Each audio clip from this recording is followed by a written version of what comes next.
Hi, Blair Gilbert here from MrHardware.com and Gilbert's Pro Hardware in St. Clair Shores.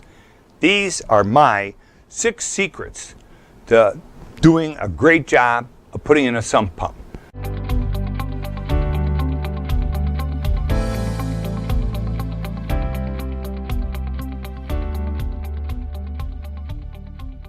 Things that make life easy. Here's one. We've raised the primary sump pump 4 inches because it was running all the time. 2, we added a quiet check valve because we were hearing the noise throughout the house.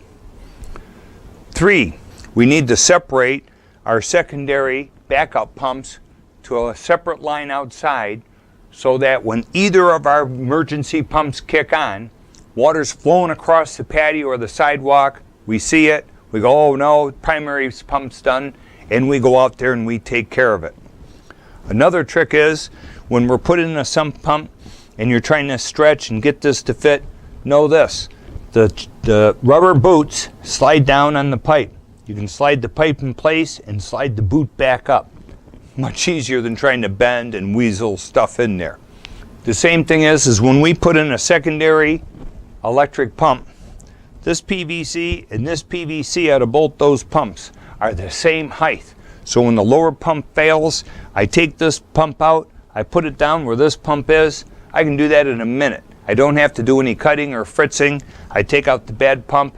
I got a month or so to get a new pump and put it up here. Last thing is, we had trouble getting all this stuff fitting in here. So we actually took and we hung our secondary backup electric pump on a pipe and a chain.